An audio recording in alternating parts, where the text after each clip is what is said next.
Hello everybody, welcome to what I think is a very interesting video and one that you might think has been done to death, but I think it's going to be interesting, and that is the tier list. Now, before I get into this, sure, the tier list is a concept that's been done to death, but I want to put a few disclaimers on this video before I really dive into this, because I feel like it's very easy to think, it's a tier list. What I say is on top is definitely on top for everybody, but I very clearly defined these categories and how I think the ranking should be, because this game is very unique. What is good for me might not necessarily be good for you, and with the exception of certain Pokemon. And what is good for you might not necessarily be good for me, but you might have something that you've caught that has amazing sub-skills in nature, and because of that, it works. Now, so that means something that I put in the F tier, which, as you can see, I've defined as never catch, might be good in your account if early on you caught one and it happens to have the right sub-skills in nature. My advice would just be there's never a circumstance where you should catch it because it is either outclassed by a better option or just doesn't really have a good role in the meta overall. And that is kind of that disclaimer. Now, additionally, I wanted to disclaim that this is my opinion, and I will be basing it off of both my experience and what I see in Raynon. Now, my experience means that I'm probably going to have certain biases towards certain Pokemon that have helped me out a lot. I'm going to try to analyze them from an objective viewpoint, but once again, given the slow nature of this game, I may like certain Pokemon more and think that they're stronger, just because in my experience, they've been stronger than other options as well. Now, like I said, I'm gonna try to keep it as objective as possible, but I think it's very difficult with this game, so I just wanted to disclaim that before I get into it. Finally, just because they rank your Pokemon poorly doesn't mean it's bad. And some of these Pokemon are pretty new, and I may be wrong about them in particular. In the case of this video, that is Luxray, Drifblim, Aggron, and Vikavolt. Those 4 Pokemon, all the data's out about them. All what they can do is out currently. And I have my opinions on them, but maybe in the test of time, that those opinions may get disproven as some players are able to find different strategies that I didn't first recognize. So I'm not perfect. I'm not an expert. Well, I'm not an expert in this field. I'm just a guy who really enjoys the game and has a lot of experience playing on his account. So, now, these aren't in any particular order. I tried to group certain ones that made sense to group together, but I just want to go from bottom to top here, and we're going to start up with... Now, actually, before I get into it, I do want to go over what my categories are. S, I said, is good for everyone. In other words, it's pretty easy to use them, they're very strong, and you don't really have to do much thinking to get good, strong power out of them and they don't really take much thought to really use them correctly. A, I think of as substitutes for the S tier. In other words, if you don't have a good one from the S tier, if you failed to catch one from the S tier that's really, really good, then an A will be a very good substitute for what the S tier can do. So they're both worth hunting until you find a Pokemon to fill that role. B, I said generally strong, so it's a generally strong Pokemon, fairly easy to use, but not necessarily going to fit a role on everybody's team. And takes a bit more team building, but they're going to fill a lot of team slots in a lot of different structured teams. C, I said, is strong when used right. In other words, if you use this Pokemon in a very particular way, then it can be very powerful for, doing that job. But outside of that job, isn't going to really excel at anything in particular.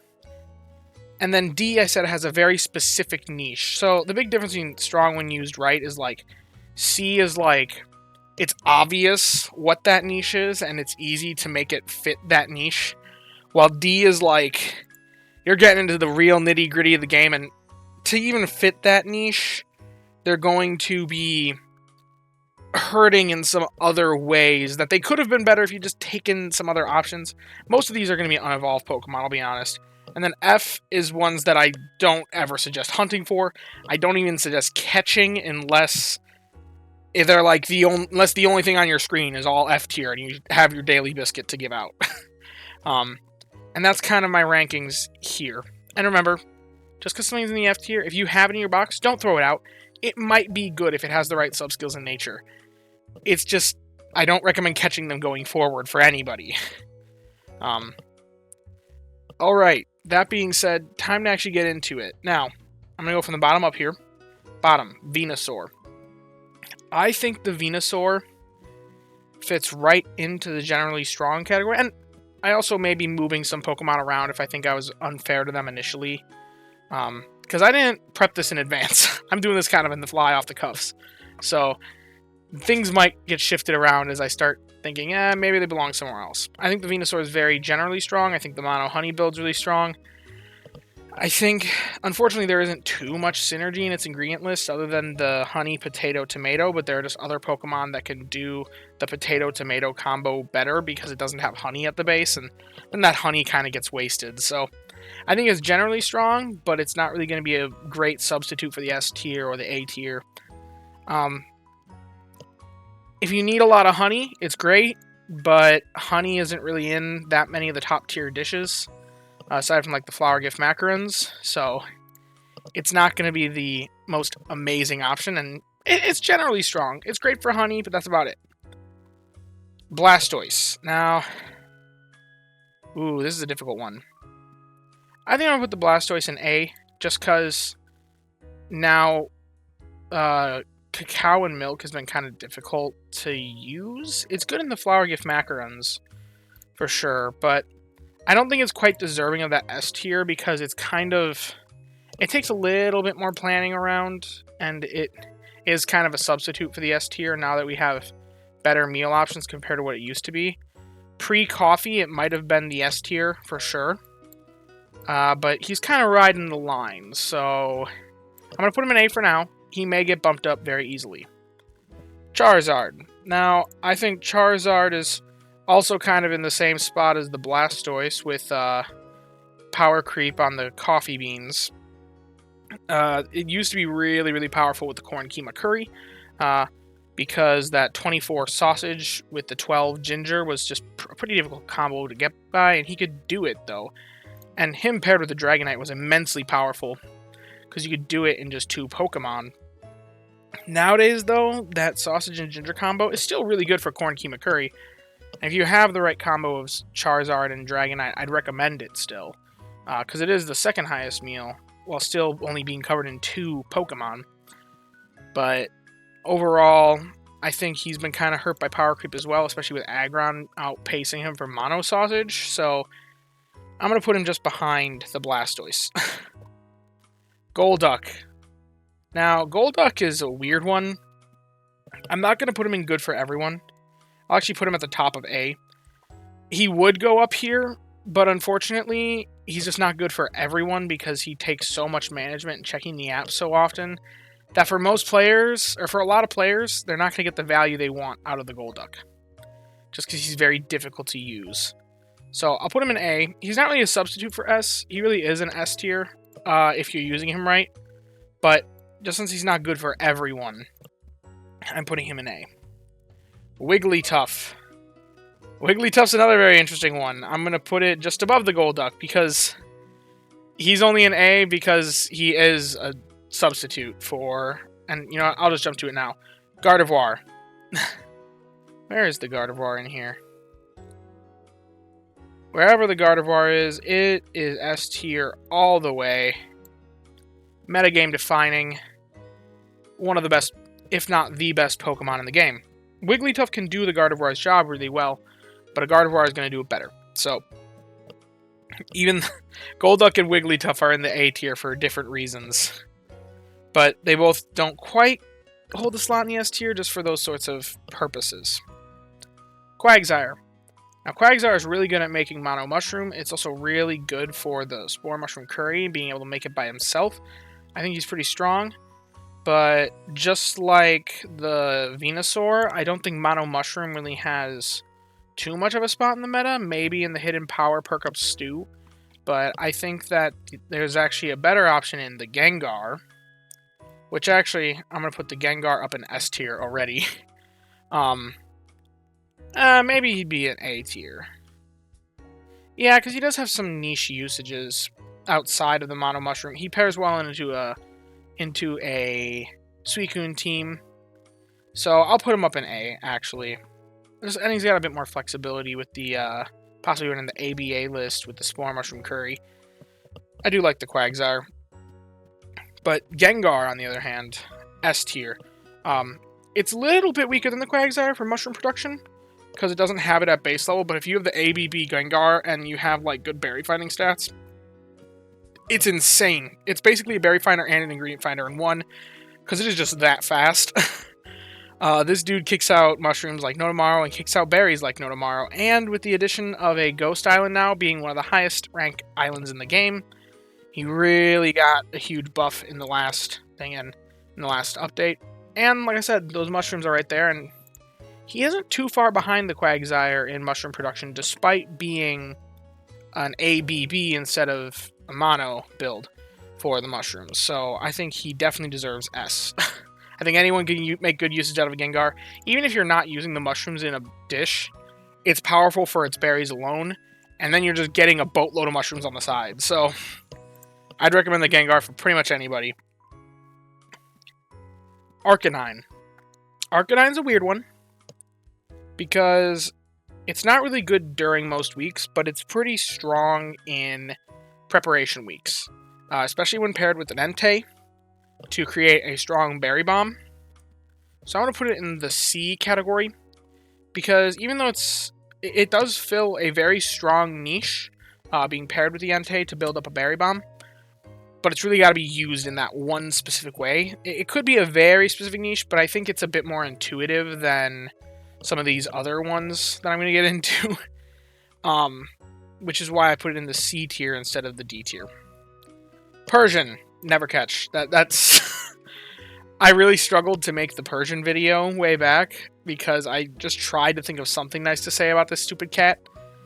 But basically, it can kind of do mono milk, and that's about it. It's not even really good at what it does, and that's the Dream Shard Magnet, and Dream Shard Magnet is one of the most niche skills in the game anyway. So to give it anything higher than Never Catch, as of the current meta, I would be just giving you guys bad information. Now, Raticate. I think the Raticate is kind of generally strong, not as strong as the Venusaur. It's got a decent role at Snowdrop, but Snowdrop's one of the worst islands. So, and it is outclassed at Snowdrop by a couple of their options on the list, so I don't even think it's necessarily the best substitute. And it's not even close to the S tier, so that's why I put it there. Golem. Now, Golem is a weird one. It's got the soybean, it's the only mono soybean build in the game, aside from Quaquaval. But Quaquaval's really trying to do other things, so it's the only real mono soybean build that you want in this game. It also is really strong at potatoes, despite being outclassed by the Meowscarada. But I think that most people can find some usage in it, especially with the Hidden Power perk up Stew now being a new thing. That's one of the strongest meals in the game. And if you're not making that, then the Ninja Curry and the Ninja Salad also take a lot of soybeans. So a lot of really high tier meals take the soybeans.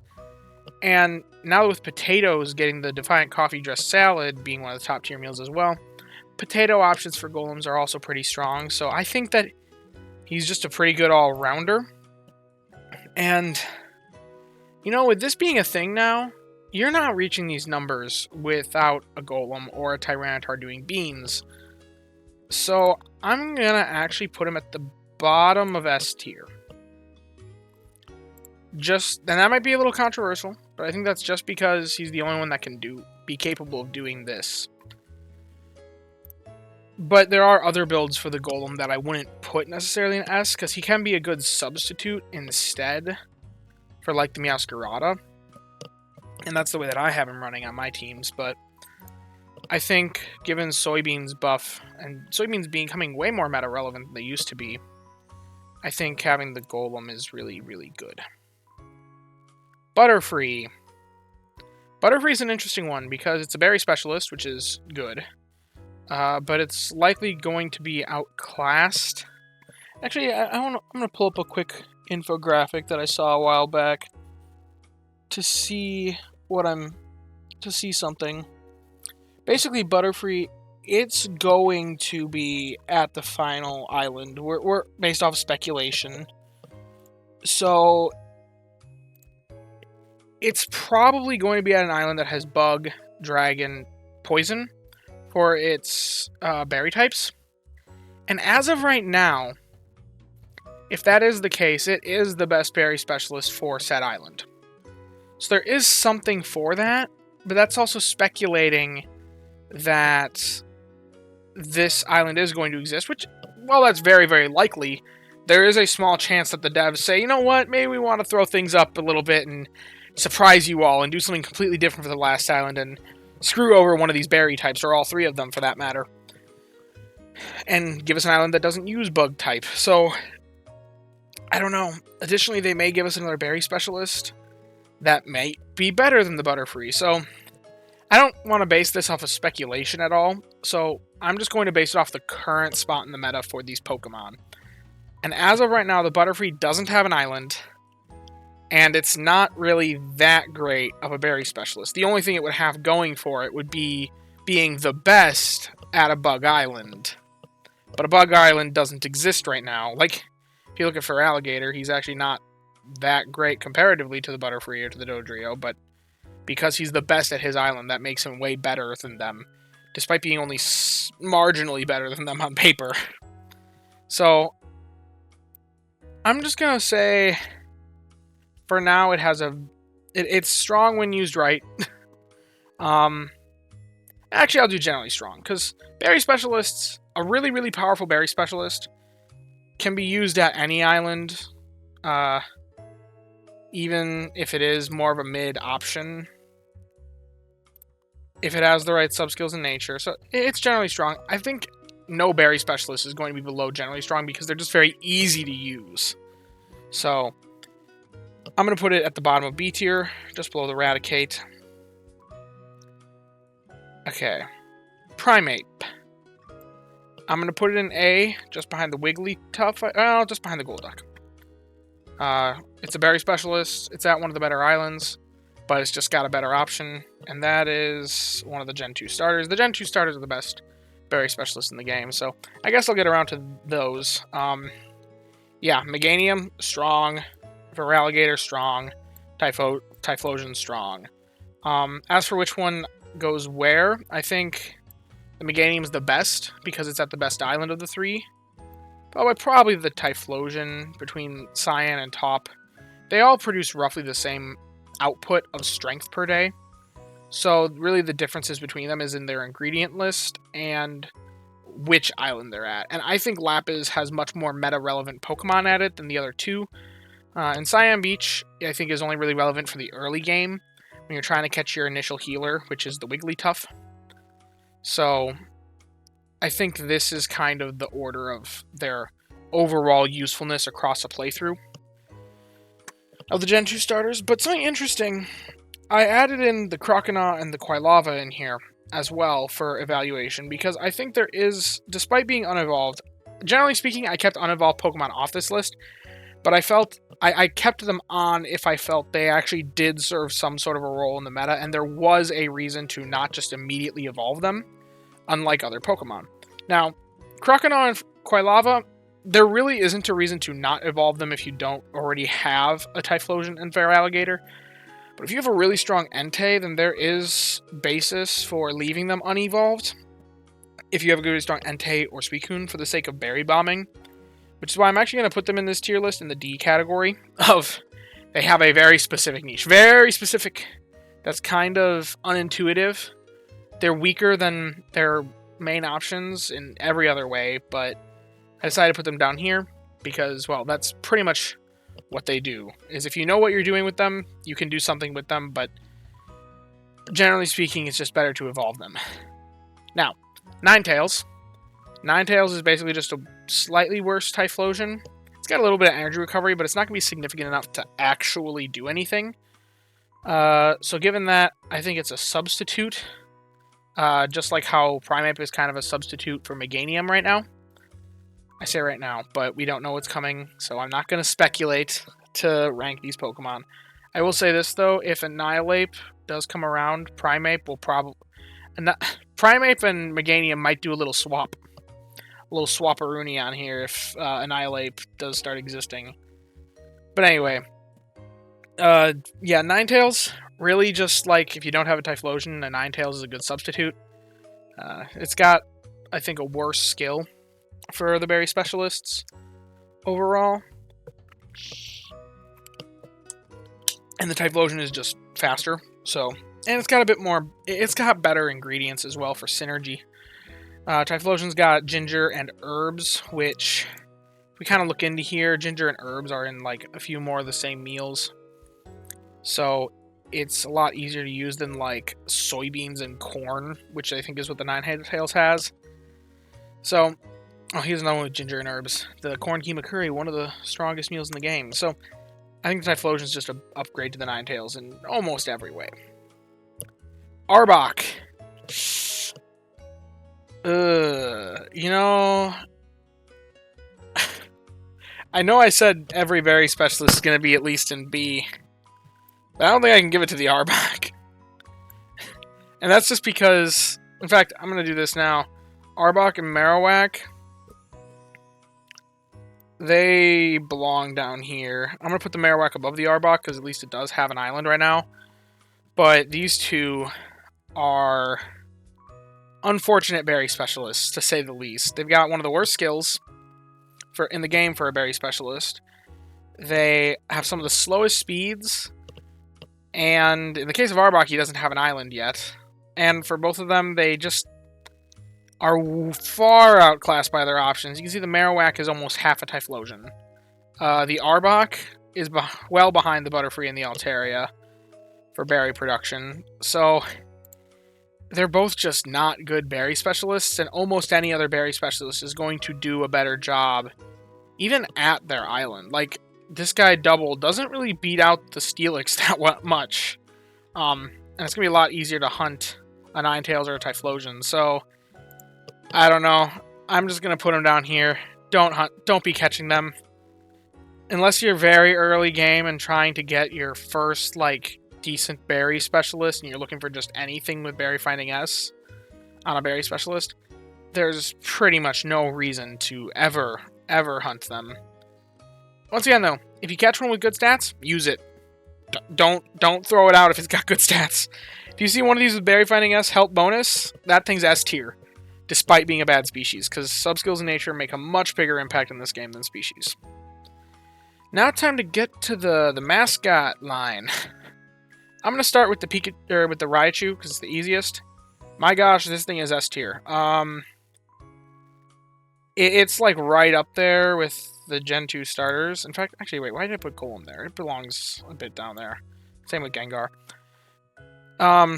They're still an S tier for sure, but a bit lower than they're lower than the Gen 2 starters. Raichu, Old Gold Power Plant overall, it's got the coffee makers, and coffee is huge in the meta. It's in all the top 3 dishes. So given that it's in the top 3 dishes, you pretty much need good strength at Old Gold to get those 3 Pokemon, but once you have them, there's not really too much there. But at the same time, Raichu, I think, has one of the most synergistic ingredient lists in the game. In fact, it just got buffed. Raichu is already buffed by just having an island. One of the only things that was holding it back was that it was a generic berry specialist and didn't have an island for itself. But now it got an island. That's huge for it. On top of that, one of the top meals in the games take apple and ginger. And the Raichu is one of the strongest at making ingredients of the berry specialist. So despite it being a berry specialist, you make a significant amount of ingredients on the Raichu. And its ingredients are apples and ginger, which is used in the top tier dessert. And if you can't quite make that one, then the third highest top tier dessert is insane as well, and the Raichu can pretty reliably bring home quite a bit of this apples and ginger.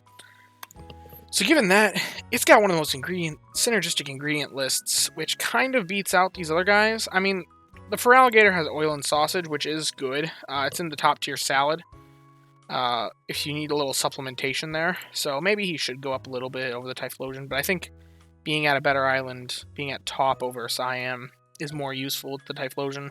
Hunt Tyranitar, hunt Gengar. But having the Apple Ginger combo is just amazing on the Raichu, and it's got one of the newest meta-relevant islands. So I'm putting the Raichu right near the top of S tier. And yeah. Now Pikachu itself, this is going to be another one that's got a specific niche. Because it just, the only real usage on here is similar to these other two, in the sense that, hey, if you're running Raikou, and you need another berry specialist to berry bomb on, here's your guy. And same with the Halloween Hat Pikachu. I actually don't know which is faster, a Pikachu or a Halloween Hat Pikachu. Like a Pikachu with a ribbon, or a Halloween Hat Pikachu. Let's do a quick mini Rain on X analysis here. If we do Pokedex, let's do a quick comparison of electric berry specialists. We got these guys here. Let's take a look at their berry strength and total strength, I guess. Sort by total strength. Obviously the Raichu's the best. 2,000 hours slept. The Pikachu does come in first, so I guess the non-Halloween Hat Pikachu is better. Even with 1,000 hours slept, the basic one is better. So, as long as it has 500 or more sleep hours, which is pretty reasonable. It takes a while to get there, but you're going to get there. So, put the Halloween Hat Pikachu a little bit behind the regular Pikachu. But there's more. You should be hunting the Halloween Hat when it's available, because it is just rarer. And that way you can have three. You can have a Raichu, Pikachu, and Halloween Hat Pikachu. So, yeah. Santa Hat Pikachu, that's right down there with Persian. I don't actually know which one's worse. Here, we can... I'm not even going to bother comparing it. They're both bad. If you want to swap the... You know what? I'll put the Santa Hat Pikachu above the Persian, just because it synergizes with Raikou. But it's worse than these Berry Finders for sure. Before I get to the Doug Trio, I want to do Quaquaval first. Quaquaval definitely S tier. In fact, I would actually put it above the Gengar. Maybe even above the Johto starters. Just because leaks are huge. The Ninja Salad is very synergistic on the Ninja Curry and the Ninja Salad as well, because it makes leeks and soybeans, which it's unique to see something so strong have so much synergy up here. And given that we don't have a mono leek mon, it's also the best option for making this new top tier meal up here as well. So I think the Quaquaval, definitely one of the strongest options in the game for ingredients. It's going to take a bit more planning because you were talking about an ingredient specialist, but so maybe it shouldn't be in the good for everyone tier. But I feel like not putting up there is just discounting the value of leeks in this game, even if it does take a bit more planning to use intelligently. So it's not necessarily good for everyone. I guess good for everyone's not the best descriptor for the S tier, but I think it's just overall very powerful.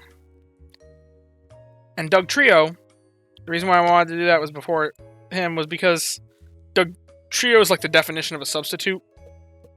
I think he goes below the Quagsire, because the Quagsire's got a bit of unique stuff that it can do. But the Doug Trio is really just a worse Quaquaval right now. It's an early game Quaquaval, because it is better at level 30 than the Quaquaval is at producing the leaks. But overall, the Quaquaval in the long run is going to outpace the Doug Trio for the leek production. And there's not much that you can really do with tomatoes and leeks in this game, in the same meal. So the Doug Trio doesn't really have any synergistic options as well. So it's really just a substitute for that Quaquaval. Now, I'll also talk about the Quaxley, I guess. This is another niche use case thing for synergizing with Suicune, primarily, or for using at Cyan Beach, because it still maintains its water-type berry, whereas Quaquaval becomes fighting type. Unfortunately, if you're making a Suicune team, you're not really targeting ingredients that much because there isn't really much synergy across the meals for the types of ingredients that are on a lot of water-type teams. So I don't think Quaxwell is really going to be one that too many players are using for synergy with Suicune. I think there are better options. And I think since it doesn't play into that berry bombing meta, or even the Slowpoke tail meta, which I'll get around to later, fairly soon actually, I'm just going to put him at the bottom of D tier, because if you're really looking for a niche, he's got one. But it's difficult to see. Okay. Clefable. Clefable, I'd say it's generally strong. Yeah. I mean, it's really just a substitute of the Feraligatr to an extent, but it's weaker than the Dodrio, which is a more mid option, and its skill is really inconsistent. I kind of debate putting it in strong when used right, but it is a berry specialist, so I don't think it quite deserves C tier. I think it's better than the Butterfree and the Raticate, because it does have a bit more of a niche with the fact that Metronome, when called, uses Fairy typing for the Legend skill. So that can make a really funny team where you have just a bunch of Fairy-type Pokemon. Togekiss, Togetic, Clefable, and they all are doing Metronome. That's why I have Togetic in here as an unevolved. In fact, I'll get around to ranking them. I'm going to put them in strong when used right. I don't even know if it's really that strong. But, and I'll put the Togetic kind of there, because that's a very, very minor niche. But if you're making that Fairy team, I think it's funny. And I think there might be some potential behind it. But man, like Togetic, Togekiss, Clefable, Wigglytuff. I don't even know what the fifth team member is. Maybe Clefairy with a ribbon. I didn't put Clefairy on here. Maybe I should have. But I think it could be funny. Be a neat team. Neat team concept. I don't know how strong it would actually be. Probably very strong at Cyan, because everything has favored berry. But yeah, it's something to consider. So I'll put it above the Raticate and the Butterfree, because the Raticate and Butterfree are just kind of boring. They just kind of exist. Victory Bell. Now, Victory Bell, we're looking at potatoes and tomatoes. Not the strongest potato Pokemon in the world, but I think it's generally very strong. If it's stronger than the Venusaur or not, I don't know. I think there's more usage for tomatoes and potatoes than there is for mono honey build, which, if you're looking for anything else on the Venusaur, then the Victory Bell just does it strictly better. So I think that I have to put it stronger than the Venusaur. So that's why I'm putting it there. Maybe it belongs in A tier, but I feel like as power creeps come along, the potato and tomato combo just hasn't been treated very well lately. We do need a lot of tomatoes for the hidden power perk up stew, and the Victory Bell certainly can use that. But overall, I don't know if it quite pushes it into A tier, especially since Luxray is now stronger than it at producing tomatoes. So I think I'm going to leave it at the very top of B tier. Now, getting to the Slowpoke line. I'm going to put the Slowpoke line right down in here. I think it's got more of a niche than the Togetic. And my entire reasoning why possibly running Slowpoke is because if you have a Suicune team that is Suicune, Slowpoke, Slowbro, Slowking, Vaporeon. That's 5 water types. Sure, they have a lot of energy recovery through 3 slow twin lines, resupplying energy, which you have 3 of them at the same time, especially if that Slowpoke's got a good ribbon, then they're going to be actually producing quite a bit of energy for the team. And the team should relatively stay topped off. I generally consider 2 energizing cheer Pokemon to be worth 1 energy for everyone Pokemon. So in this case, we got 2 of them, kind of a half one in the Slowpoke. So you're getting a decent amount of energy recovery with them. And if they all have tails on them, level 30 and 60, then you can stockpile a lot of tails with the Suicune. Because the Suicune's procs just give tails, flat helps. Which the biggest flaw in the Slowpoke line producing tails is that they're very slow, as their name would imply. So, running that, you can get a lot of Slowpoke tails. if you are running all 3 of them, and that is a very specific niche, I think it's more useful than the Togetics RNG and the Quaxwells not really synergizing with the others, so I'm putting him in this tier just below the Halloween Hat Pikachu, because the Halloween Hat Pikachu is a little bit easier. Slow Bro, on the other hand, I think is a substitute for Slow King, but I don't think Slow King is even S tier. I think Slow King itself is kind of near the top-ish of generally strong, and the Slow Bro is like right behind him. Like, they really are brothers. They're twins in what they do. The Slow King's better in just about every way. The Slow Bro makes more ingredients, but he's slower, so he doesn't proc his skill as much, and the slight more ingredients that you get isn't quite worth the less berries and skill procs you get off the Slow King. So I think they're pretty much back to back, but Slow Bro's slightly worse. I think they're more useful than the Clefable, just because, like, RNG versus you're stockpiling a lot of the strongest ingredient in the game for future weeks. There's a lot of potential there. Pinsir, we're looking at honey and apples. I don't even know what its C ingredient is, but it must not be something very significant. It probably was bean sausage, because I can't remember it. Honey and apples is a pretty strong combo. It's got some interesting synergy, but synergy that's mostly been power crept, and is very difficult to get anyway because of the eggs restricting the Jigglypuff's Fruity Fan. So if you have a good egg farmer, then maybe you can target this with the Pinsir. But overall, it's kind of a bit of a niche, pretty difficult to use. It also produces mono honey, and you could go for a mono apple build, but there are just better options for that. So I'm going to say strong when used right, because it's not a very specific niche like these guys being unevolved or weird. But it's strong when used right in producing those honey and apples in tandem, or just as a mono honey build, but that's, like I said, better on the Venusaur, so yeah. And the Venusaur has an island right now, which the Pinsir does not, so yeah. Eevee. Now, Eevee itself is just kind of like a worse Vaporeon. I think Vaporeon is kind of near the top of the A tier. But I think Eevee has a very specific niche as well as an unevolved Pokemon. Probably a little... I don't think it's ever quite worth your skill seeds, so I'm going to put it actually at the bottom here of D tier. But if you want a Vaporeon that works with Favored Berry on Snowdrop, then an Eevee with a ribbon works very well. But you know, when do you need one specifically for Snowdrop? That's my question, I guess. So it really is more like you don't ever really want to be using it, but if you got an Eevee and you need something for Snowdrop, if you love Snowdrop, then go for using it instead over Vaporeon. But Vaporeon's the better option, which I'm putting right up in A tier. I think that it's got a lot of RNG going for it. I think it's good for Tails. But overall, it's pretty difficult to use those ingredients well since it is so random. You're not going to be consistently making any meal, which means most of the time those ingredients are just going to end up as filler. Or you're going to be stockpiling them for the next week, which they do well for that purpose, but it's kind of in a weird spot in the meta. So I think I'm going to put it in A. It's not quite good for everyone because you got to kind of know how to use those stockpiled ingredients. So yeah, I'm going to put the Vaporeon there.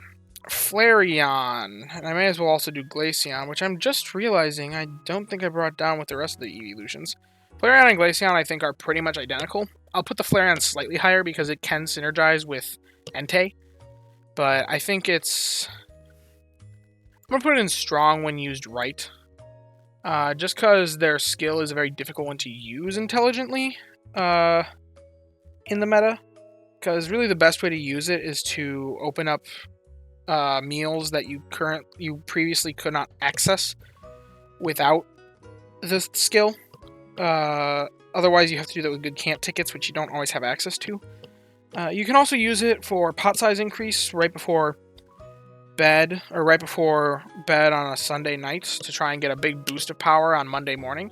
But it's a pretty difficult tactic to really pull off because you have to stockpile a boatload of ingredients that you want to just stockpile on that first meal of the day, first meal of Monday morning.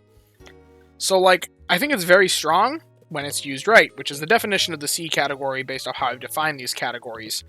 So, Yeah, and I'll put the Flareon, like I said, a little higher than the Glaceon just because Entei synergy. Glaceon doesn't have that. But for the most part, they're basically the same. Just have different islands to access. Technically, the Glaceon procs ever so slightly more, but the difference is minuscule. Jolteon... It's worse than Arcanine for skill procs. It's worse than Gallade for skill procs for sure. But it can synergize well with Raikou. So, there's some potential there. Especially for Berry Bombing. Which I guess if I'm putting the Arcanine like that for synergizing with Entei, then I'd also have to say the same for the Jolteon, to be fair.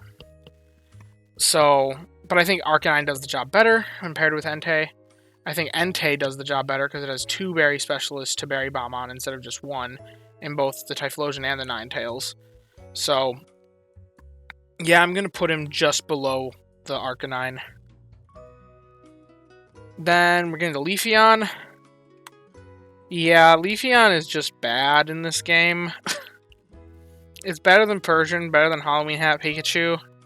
Not quite as good as these Berry Specialists, but it's drastically outclassed by other healers all around the board. So, only evolve the Leafeon if you really, really like its design and you just want to have that Leafeon in the box. Umbreon, on the other hand, is even laughably worse than Leafeon. Because at least Leafeon can kind of fill a niche of energy recovery to the team. Especially on Lapis, if you don't have a Gardevoir yet. Umbreon doesn't really do anything in particular good. Its skill just gets wasted, so I'm going to put it in Never Catch. I put it slightly above these guys, these Dream Shard Magnet Pokemon, just because if it's got Berry Finding S, it can be kind of powerful at top. But overall, it's still, like, these guys are, they're just poorly designed, so I'm putting the Umbreon slightly above them. Espeon, on the other hand, is actually a really strong Pokemon. In fact, I'd put it right below the Golduck in terms of substitutes for an S tier. And you know what? We'll get into that S tier. The S tier is Ampharos. I think the Ampharos, it's definitely up here by the Gengar. I don't know if I put it below or above the Gengar. I'll put it above. A very strong generalist. And really, it's the role that the Golduck and the Espeon are trying to do. Like I said, Golduck can be better than the Ampharos, but you got to be a very active player, so I just don't think it's as good for everyone all around. Espeon is kind of worse than the both of them, but if you catch a really strong Espeon, then it can negate the necessity to hunt either of these guys. And they're great as a generalist. They're going to be strong at every single island. Meanwhile, a lot of these and any single ingredient meal weeks. So that's something that the other Pokemon can't quite do. While other Pokemon may be better than it on their specific weeks, the Ampharos is just going to always be strong and usable. So it kind of fills a weird generalist role, which if you really, really get into the metagame and catch the right Pokemon, you eventually lose the need for a generalist as you catch more Pokemon that fill their niches. But while you're hunting for those things, a generalist is strong. So I'm going to put it in the S tier, just bottom of the S tier. Sylveon, I'm going to put it just above the Wigglytuff because it's also just a substitute for Gardevoir. Similar to the Wigglytuff.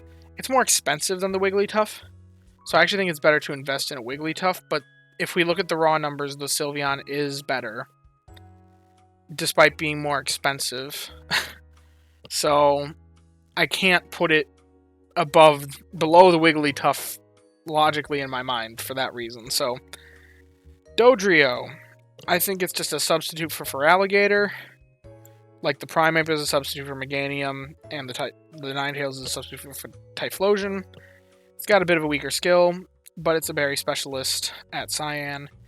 I'll put it below the Charizard and the Blastoise as well, and even the Quagsire. I think it's a bit better than the Dugtrio, though, because the Dugtrio is just sadly slow, but the Dodrio, on the other hand, is really fast and actually does its job pretty well. As you can see here, the difference between a Feraligatr and a Dodrio is actually pretty minuscule. The bigger difference is that the Dodrio has the less useful skill. So the difference isn't quite as close as the Primeape and the Ninetales to their respective berry specialist, though. I guess the Primeape is further behind the Meganium. Maybe I should put Primeape lower. But it does have a better skill than the Dodrio. It's got a better skill than the Ninetales, so I guess that kind of negates it and keeps it where it's at. Okay, Ditto. Ditto's got another very interesting spot in the meta. It's the primary tail farmer, and it pairs really nicely, actually, with that Slowpoke farming team that we were talking about earlier. Maybe instead of Vaporeon as the last one, you could run a Ditto. It'll weaken the Suicune's skill a touch, but at the expense of you're getting more tail procs and stronger tail procs. So overall, I think the Ditto is actually like really powerful, but I think it needs to be used right. The meals that contain oil and tails, like, yeah, it's pretty strong, but they've slowly been power crept. I think the bigger thing is using those tails as filler, especially on Monday mornings. So yeah, strong when used right, but its niche isn't too specific to put it down here. Kangaskhan. Kangaskhan is weird, as it's just pretty much strictly worse than the Tyranitar. So I'm going to start this by ranking the Tyranitar first, actually. And I think Tyranitar... This is one that kind of hurts me to say. But I think the Tyranitar is a little weaker than it once was with this newest update. We still need a lot of ginger for this top meal. But a lot of things can make ginger. So I think it's not as necessary. I think you really want to focus on what can it do that others can't. Because you don't really... He's going to make way more than 20 ginger a day. Way excessive amounts. I guess a mono ginger Tyranitar could go up way up top, but I think it's only going to go at the top of A. I think it's a little bit better than the healers, because he himself doesn't really need a healer, but he's great for Ninja Salad and great for Ninja Curry, especially with the soybeans. But I don't think it's quite deserving of the S tier. Given that the Kangaskhan is just a worse Tyranitar, I guess it'd just be B tier, because it really didn't get much with this potato production there. So, like, it's kind of just, I wouldn't even say it's strong when used right. I guess it can be strong when used right, but I wouldn't even say it's generally good. Yeah, I'm going to put it in C tier. I think it's weaker than the Berry Bombers, but stronger than Metronome and the Pinsir. In fact, actually, I'm going to put the Pinsir with the Togekiss. Okay, what's next? Mr. Mime. I mean, it's literally just Victory Bell, but worse. But, like, slightly worse in every way. So, I mean... I'll put him right behind the Victory Bell.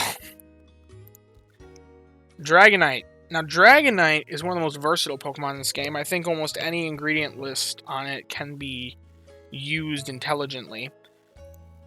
It's also very fast. It's one of the best berry specialists, kind of similar to how the Gengar is. Even though it's an ingredient specialist at base, but Berry Fighting S Dragonite can be very powerful. I think that when used intelligently, it can easily be stronger than the best berry specialist in the game. The real question is, does it beat out the Quaquaval and the Raichu? Quaquaval didn't really... Well, he did get a buff with the soybeans and the leeks down here. I think, given that the Dragonite didn't really get much in the newest coffee meal update, it puts the Dragonite just slightly below the Quaquaval in strength. But it's a pretty close competition between these two. Sudowoodo. This is unfortunately one that I'm putting down in Never Catch. He's got a usage, and that usage is just what Ampharos does. But it's more expensive. He's slower. He's slow as all get out. And yeah, pretty much you can catch him to try and do what the Ampharos is doing, but there's so many other options I can't really recommend him. And wasting your biscuits to catch this Pokemon when you could have been catching Eevees to make an Espeon, or Mareeps to make an Ampharos, or even Psyducks to make a Golduck, I just can't ever recommend it. It's stronger than some of these other options. In fact, in terms of raw power output, it probably actually belongs more up in B tier. Actually, almost right alongside the others of its type in A tier. It's just there are so many better options, I can't recommend catching it. But if you have a good one, it's good. Don't get me wrong. I just can't recommend catching it. And I would say the same about Drifblim. I've done the math on the Drifblim. A lot of people have done the math. And its raw power output, it's actually worse than the Sudowoodo. And arguably even worse because it can't quite get the same benefits out of skill trigger subskills. But I think it does have a small niche in carrying over strength into the next week. But that's kind of filled better by the Berry Bombers. And given that, I think it more deserves the D tier of very specific niche. I think it's more obvious and apparent than the other ones that are used for Berry Bomb prep. Because these guys are unevolved, whereas this guy isn't. So, and I think he can run on his own and prep for the next week. But it's also kind of a gamble because he may explode too soon and then all your preparation was lost. But you don't have to run an unevolved Pokemon to do it. You can still collect the berries on him to do it. You just gotta not get a spit up. So, I'll give him a very specific niche rating. Better than the Sudowoodo because at least it has that niche holding it from being irrelevant in comparison to the other generalist skill specialists. Wobbuffets. Wobbuffet's just worse than Leafeon in every way. So it's better than Dream Shard Magnet Pokemon, but not by much. Leafeon's already an F tier. Being a worse Leafeon puts you even further down in F tier. Onix and Steelix. Now, I think Onix is an interesting substitute for the Typhlosion. Does it actually... It does come out just below the Ninetales, but I think that it's got a better skill. And it's got a lower ingredient rate than the Ninetales does. Actually, given that, I'm going to put it even lower than the Ninetales, just because I know it's got tomatoes and potatoes, which actually is pretty synergistic, but it's got such a low ingredient rate that it's not going to matter. And this is Onix assuming a ribbon on it. It's one of the best berry finders for top. Oh, wait a minute. Ribbon's actually going to bring it beyond the Typhlosion. So, given that, I will put it above the Ninetales. In fact, I'll even put it above the Primate for that matter. Just because a ribbon will take this thing to pretty high highs. It might actually, if you catch a really good one and you get the Onix with the ribbon, it probably actually outbeats the Typhlosion. But I don't know, I think its skill is a bit easier to use than the Typhlosion, so I'm going to keep the Typhlosion up there. It's also easier to use because you don't have to sleep with it for 2,000 hours for it to become the strongest it can be. So I'm just going to put it in A tier, just behind the Vape. Well, I'd actually like it more than the Vaporeon, Espeon, or Golduck.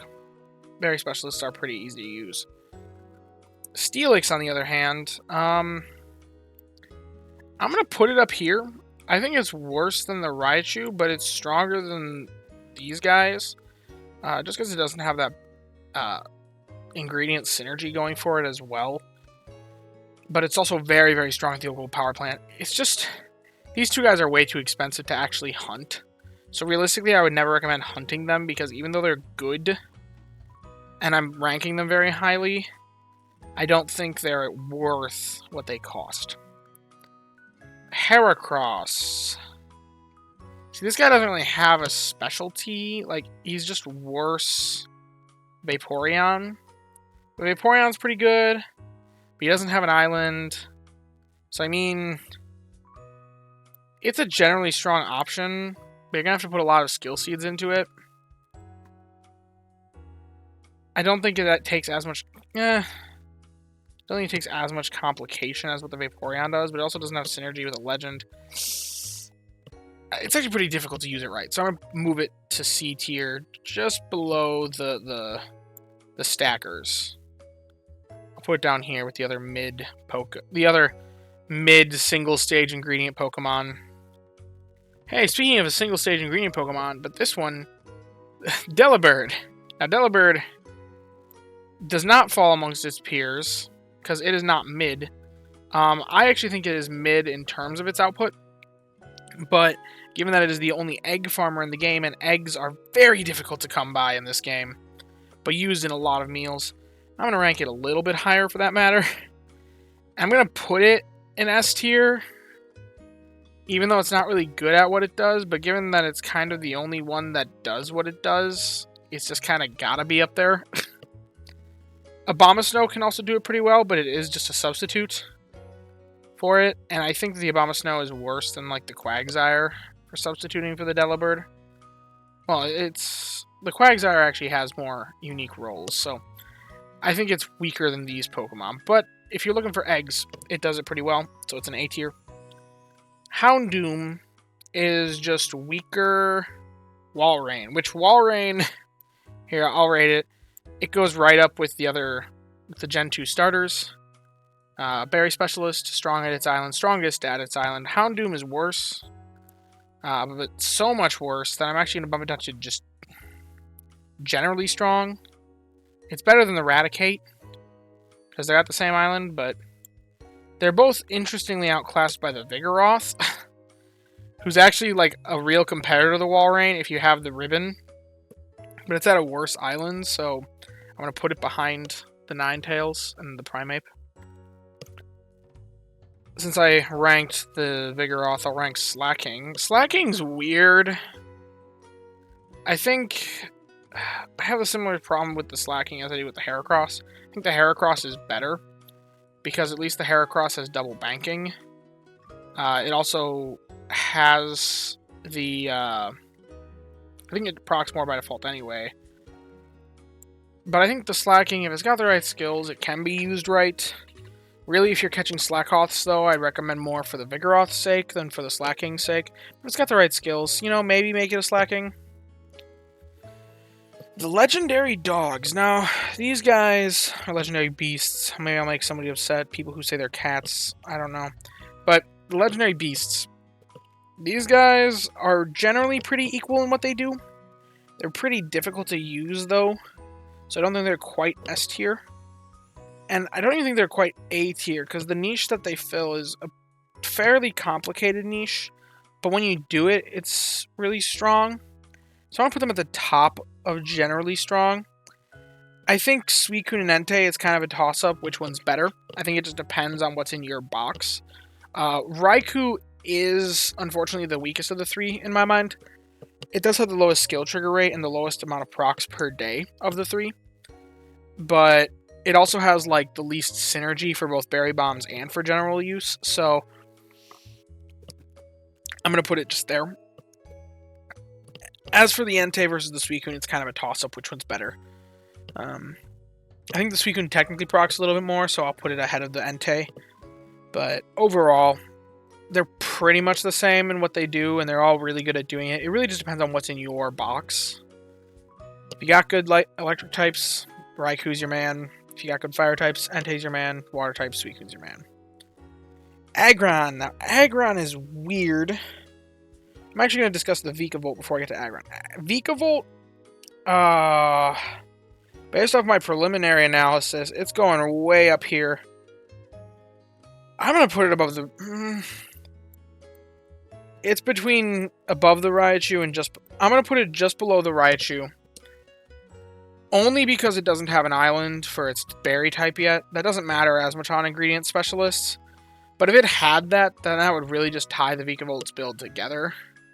And one day, when it does have an island, because I'm assuming the next island is going to have the bug berry, I actually think I would rank this higher than the Raichu. But as of right now, yeah, I'm going to put it there. Coffee is huge. I don't think I really need to explain why coffee is huge in this current metagame.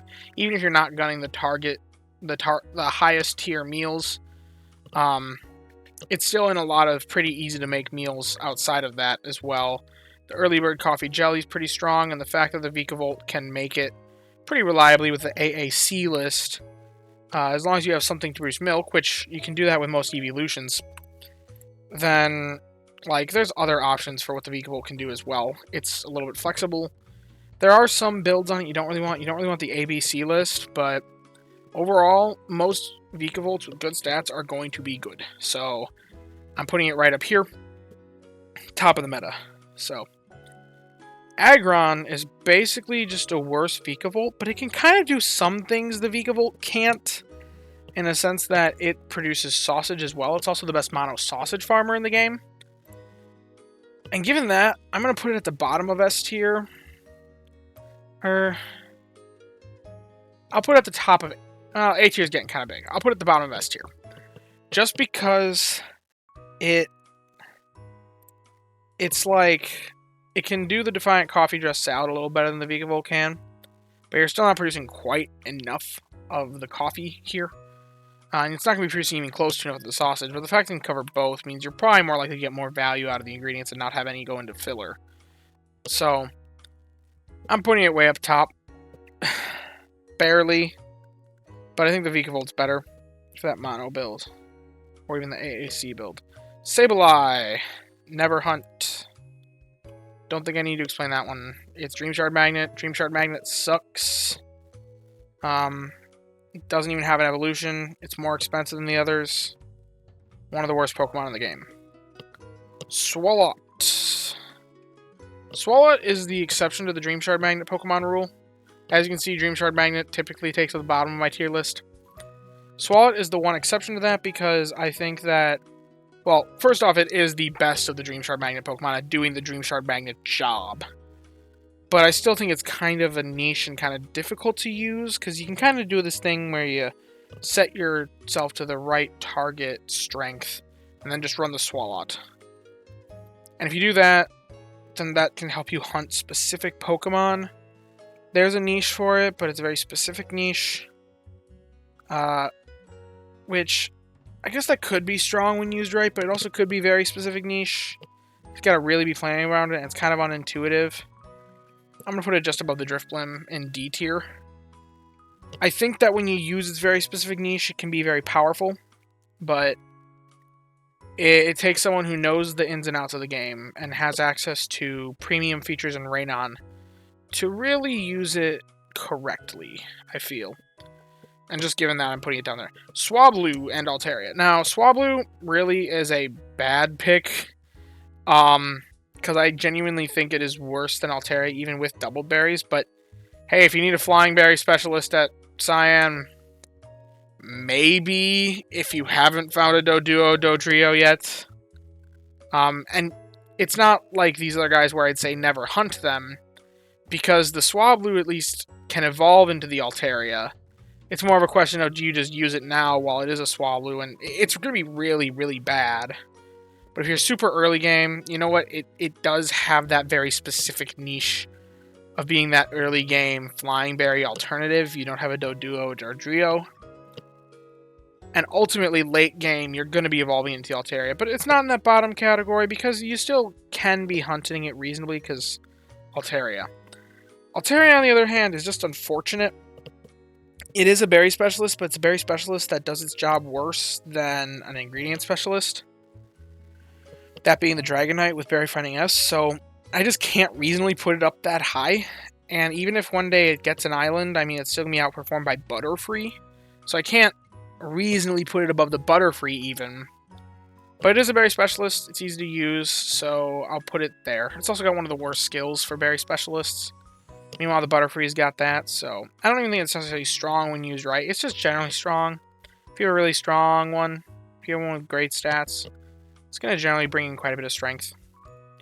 Banette. Now, Banette just recently got a little buff with having a Favorite Berry Island. But unfortunately, similar to the Altaria, it's kind of outclassed by Gengar, who also produces the same berries. And if I have Berry Fighting S, it kind of fills the berry fighting role almost better than the Banette does. Not quite. It's not as close as the Dragonite to the Altaria. But the fact that its niche can be filled by the Gengar just makes it weaker. And you really don't need a Ghost Berry Specialist when it's sharing an island with Raichu's. Raichu, who's one of the strongest in the game, as well as Steelix, who also one of the strongest in the game. If we look here, we can see it's easily the weakest of the three, despite actually being pretty strong on its own. But given that it's kind of the third tier of it in the meta, I can't really reasonably put it on par with any of these guys. So given that, I'm going to consider it more of a generalist that can do better at Old Gold. which means I'll just say it's generally strong. Not quite as strong as the niche that these guys' roles fill, but it's a berry specialist, so I'll put it there. It maybe could be a substitute, but I don't know. It's a lot more difficult to catch than like the Raichu. Pichu spawn everywhere. Get yourself a Raichu. It's gonna be a lot easier to catch than a Shuppet, and you're gonna have a better experience using it. If you only see Shuppets, though, maybe go for them if you're not having any luck on the Raichu. Absol. So, it's really just worse Blastoise, because it can't make the milk, so it's got less synergy. It can fill a little bit of a niche with making Petal Dance Chocolate Tart on its own, but that's kind of a weaker meal that I wouldn't ever really consider, especially with meal power creep being a thing. So, I guess when it's used right, can be pretty strong, but I don't know. I think it's better than the Heracross. But not by much. Luxray. Now this is probably going to be the hardest one for me to rank, because I had very harsh feelings toward this when this Pokemon first came out, but after reassessing, I think it's a little better than I first gave it credit for. Mono Tomato is kind of powerful, especially with the new hidden power perked up Stew. And it's also got really good synergy with tomato and oil on the Spore Mushroom Salad, which, while it's not the most powerful of dishes, it can get covered by a Luxray and a Gengar, which I kind of discussed how Gengar works well as a berry specialist earlier. So it's like you're covering a meal with only one ingredient specialist taking up the team. So I think that's very, very powerful. I think that it's powerful even doing it on the Spore Mushroom Curry with Quagsire, which is 1,000 points less in value for only 10 ingredients. So I think that it's got some interesting potential there, and it's the best mono tomato farmer, so it naturally has to outclass the other ones that are doing mono tomatoes. Given that it's got all those niches, I don't think it's better than the berry specialist substitutes. So I'll put it... I don't think it's better than the Blastoise, or even the Charizard. I do think it outranks the Quagsire, though, because the Quagsire is just trying to do what I think the Gengar should be doing, which is dueling ingredients and berries. So, and the Luxray is kind of unique in what it can do. Lucario, Dream Shard Magnet. You know, I'll give it a little bit more than Wobbuffet and the Umbreon, actually. Because Lucario's a little bit better at Dream Shard Magnet than these guys, and is shockingly good at berries compared to what these guys can do. But meanwhile, the Wobbuffet just can't do anything.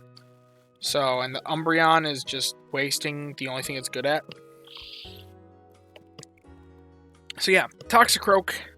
Toxicroak just got a little buff, because Oil got a buff. And Sausage, so it can only produce oil or sausage. And given that both of those are in the same meal, you're guaranteed to have synergy no matter what Toxicroak you catch on the Defiant Coffee Dressed Salad. It's just a question of how much of each are you getting. And sausage is good, oil is good in general, and it's the best at making oil. So, Toxicroak is shockingly... Before this update, I probably wouldn't have ranked it as high as I'm going to rank it, but I'm going to put it up in A tier. Honestly, probably just above the Vaporeon, because it's a bit easier to use its ingredients intelligently. Versus the Vaporeon, you're going to be probably putting a lot of those ingredients toward pot filler, which isn't as good. So, yeah, I'm going to put them up there. Magnezone, just better Glaceon and Vaporeon, or Flareon. I can't really put it higher just because of how I think the skill works. Pretty niche. It's got to be used right. But when it is used right, it's very powerful. So I'm going to put it down in C tier. Gallade. Now, Gallade is better than Arcanine and Jolteon on paper. But the legendaries are better than Gallade in practice, and the legendaries synergize with Arcanine and Jolteon. So given that, he really doesn't really deserve much higher than them. In fact, genuinely, since he draws away your Ralts candy, which should be going towards Gardevoir, which is the highest Pokemon in the game on my current ranking, I'm actually going to put him down in Never Hunt, because he's just not very good at doing what he does, and he doesn't even synergize with a legend. So despite being the best on paper at what he does, I think he's actually the worst option of the options available to us. So, and he, like I said, he draws away candy from the Gardevoir, which is the best Pokemon in the game. So, I'm putting him down in Never Catch, Never Hunt.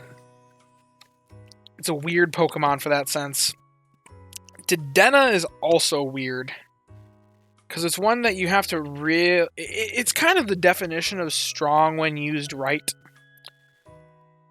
You gotta be using it right with your meals to get high value out of the Dedenne. But it's so powerful and so meta-defining for some players that I feel like it doesn't deserve a C tier. Especially since it can be used in tandem with these pot size increases, so that they can make each other more powerful. But I don't really want to put it in generally strong either. But I know that I'm going to have a lot of people upset at me if I put Dedenne in C tier. Because you're not going to get good value out of the Dedenne if you aren't planning around it. So, I'm just going to have to put it in A because it is the best at what it does. And what it does is very, very good. But that's with an asterisk. Asterisk of you got to know what you're doing with the Dedenne to really use it right. And if you're using it right, I would put it like it's not as strong as energy for everyone, and these guys do that. So I'm gonna put it there, just below the healers. Well, it should. You know, I'm going to put it up in S, actually, because, you know, it really is the only one that does what it does and does it well. Kramer can also do it, but it's an ingredient specialist, not a skill specialist, so it doesn't get as much value out of it. What it can do is very, very strong. I'll put it up there. Because that really is where it belongs. If you're using it correctly. There's a lot of asterisks in this tier list, guys. Beware. Now, Beware is one that's hurting a little bit from the coffee. Before it did its job well as the best corn producer in the game, but honestly, it's not even that close to the best in the game. Because even though it is the best at corn production in the game, it's honestly not that far off from Dragonite. So, like, a Dragonite can reasonably do the corn production. As you can see, they're like not even 5 apart per day. So, like, it's good at what it does. It's the best at what it does, but what it does is something that other people can do pretty well as well. Other Pokemon can do that are also stronger than it, in my mind. It's not very great for berries either, so, like, I think it's kind of fallen from grace a little bit. In the past, it did well as the best corn producer, but you don't really need that much corn anymore for the top tier meals, so I think he's kind of fallen to just be a generally strong option. Definitely better than the Victory Bell, definitely better than the Banette. I don't think it's as good as the Legends in what they do, so... Comfey! I'm going to put it down in a very specific niche. Well, you know what? It doesn't even have that very specific niche anymore. Yeah, Never Catch. I'd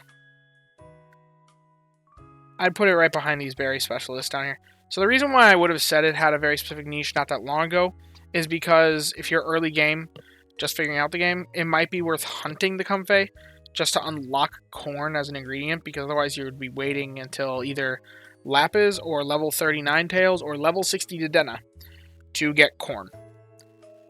If you weren't waiting till, like, those were the restrictions, and those are all pretty late game restrictions to get them, but you could catch a Comfey right away just to get corn unlocked and be your early game corn producer, which, if you wanted to make corn early game, then you could do that with a Comfey, but it wasn't good at doing it, even. It's one of the worst ingredient specialists in the game, and I think it was generally just added strictly for getting corn to new players. So putting it any higher than just... it's Never Catch anymore.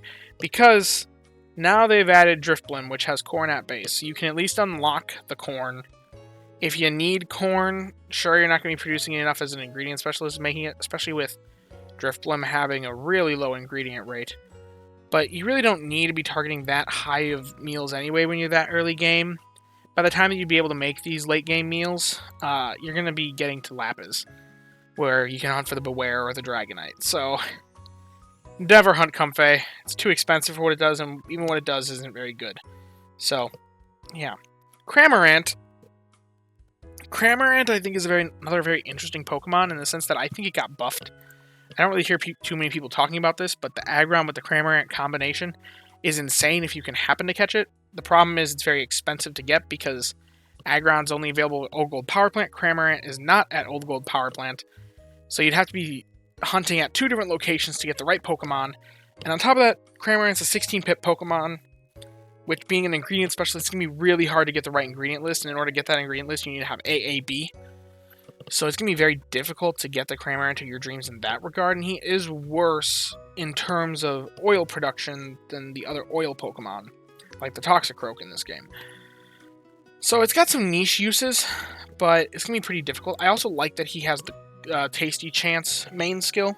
I want to see more ingredient specialists with Tasty Chance as a main skill, so that we aren't so forced to run the Dedenne, because I think that it's a very interesting skill, and it's very synergistic on ingredient specialists. And I think having an ingredient specialist that has that main skill is just cool. So, given that, I'm going to say strong when used right. Because if you have the right Cramorant, it can be very strong. I don't think it's quite there with the Ditto.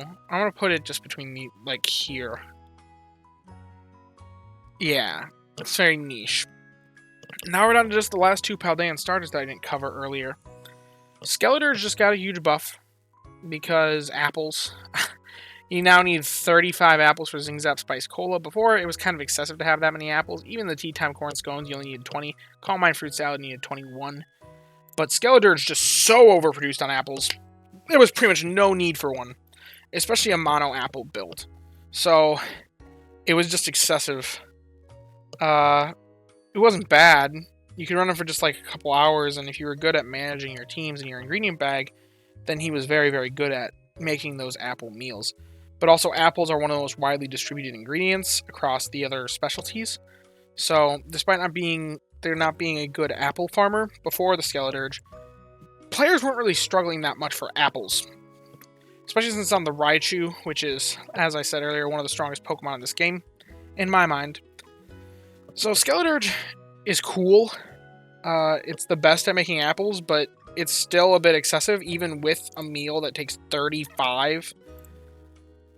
So I'm going to put him in A, because I think it's very strong. Actually, you know, I'll put him at near the bottom of S tier, similar to the Aggron. No, because it's kind of a niche.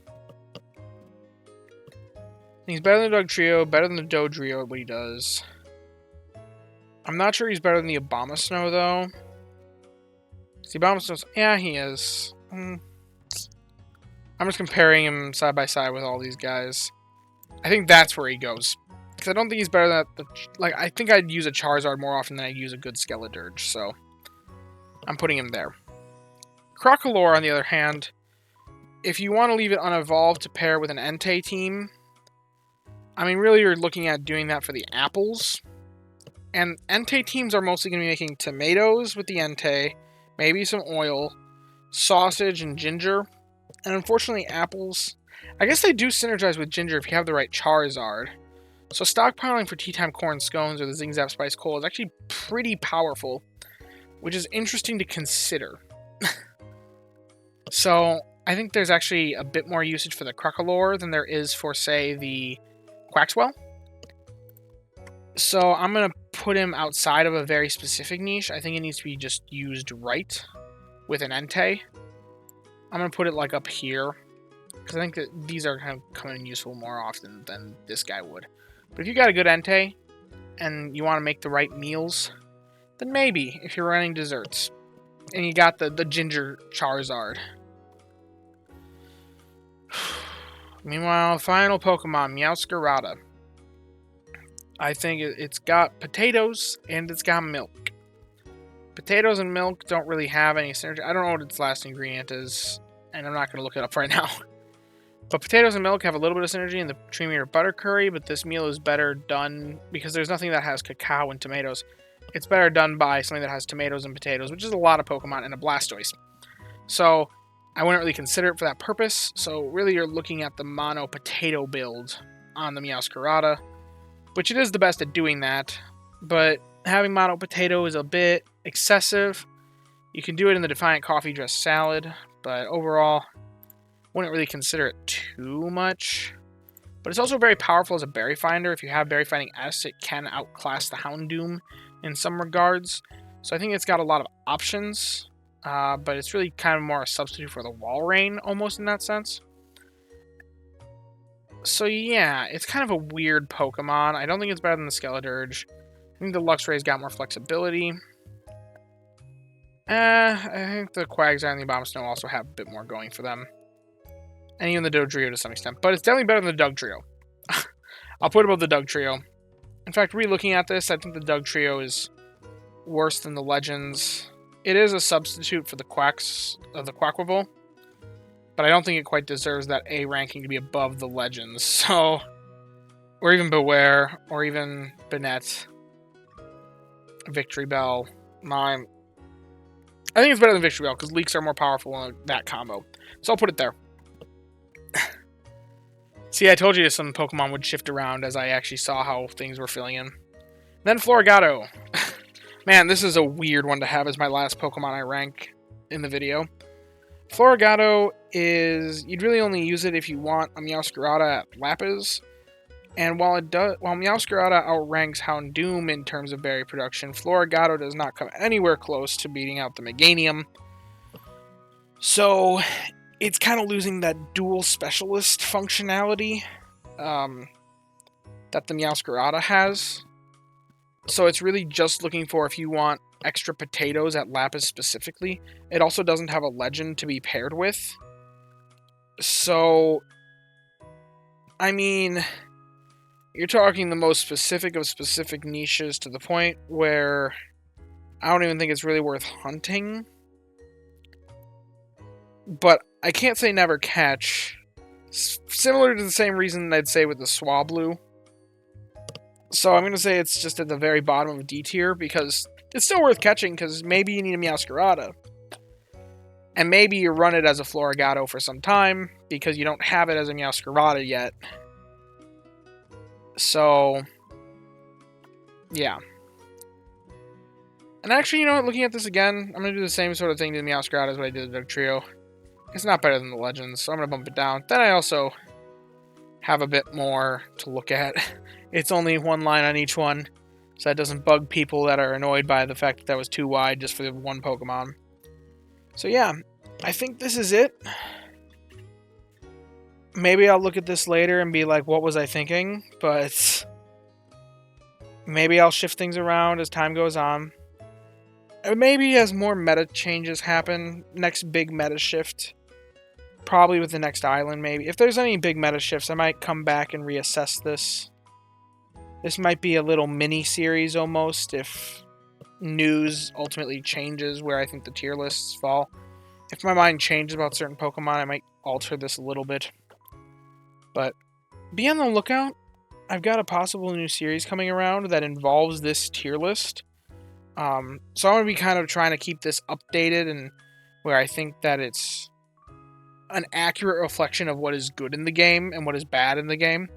Because I've got a very interesting concept for a series and an experimental account, I'm going to say. I've hinted at it with some people in the past, some viewers I've talked to about it. But yeah, I think this is a general good tier list of the Pokemon of the game, at least from my experience. I could be wrong about a lot of these things. I'd be willing to hear out any arguments for why things should be shifted around in the comments below if you want to share them. If you have watched all the way through this video, then I thank you so much. And I hope you've enjoyed the discussion about all these Pokemon. Maybe learned something along the way. Thank you. And goodbye.